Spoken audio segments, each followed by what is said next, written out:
Operation Epic Fury lashes the Iran regime. This will go down in history as a brilliant move that makes the world safer, or another failure by the United States in interventions into other countries. From my perspective, this should have been done by Jimmy Carter 47 years ago, when the Iranian revolutionaries, as they were called, invaded the American embassy and kept hostages for over 400 days. It took a non-politician in the White House to do it. After all, the Iranian terrorist regime routinely shouted, "Death to America, death to Israel." Too many Americans, including brave members of our armed forces, have died at the hands of Iran and its proxies. I applaud the initial salvo where advanced intelligence helped strike the regime at a unique time with so many of the terrorist leaders in just one place. I also like the before and after pictures of the entire building complex evaporated with powerful bombs. This is how wars are won. No partial victories like Korea, Vietnam, Desert Storm, Iraq, and Afghanistan. In fact, it is now Trump's challenge to make sure that Iran does not end up like the partial victories of failure from the before.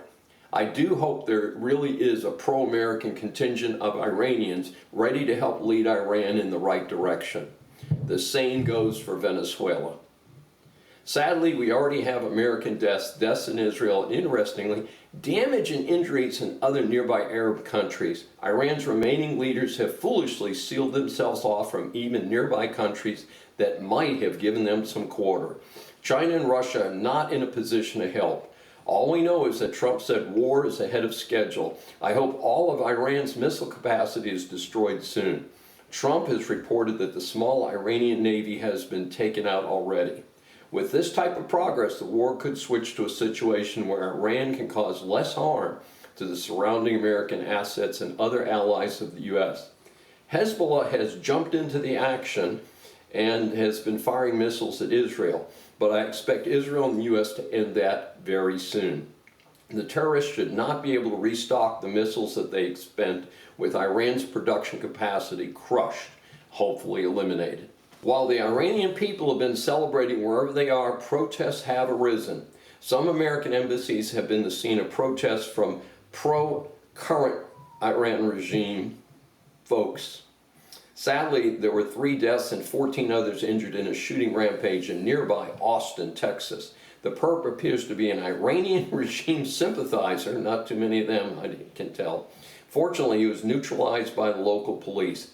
I extend my condolences to the injured and the families of all the victims. I know the FBI is hunting for sleeper cells as I speak. Most Dems, but not all, have condemned the intervention in Iran. This is to be expected as the current Dem party has swung so far to the left that dictators, also known as communists, are a preference of theirs, not a free people. At the same time, a shout out to Democrat Senator Fetterman from Pennsylvania for supporting the cause of freedom. The critics have had the nerve to say that Iran was just about to reach a deal when Trump initiated this attack.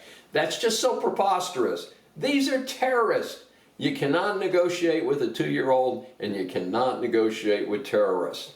The Iranians have breached every single deal they've ever made. Further, how can any country negotiate with leaders that slaughter tens of thousands of their own citizens? This is Dr. David D. Shine. Thanks for joining me for this special edition of Saving America. Remember, a new Saving America show is aired on the Brushwood Media Network every Saturday at 11 a.m. Eastern Time. Listen on any of the 16 network stations, Apple or Google mobile app, Apple CarPlay, TuneIn, Smart Speaker, and all smart TVs. Find more information at the brushwoodmedianetwork.com. Please be sure to join us each week. We welcome and love your feedback from our growing audience.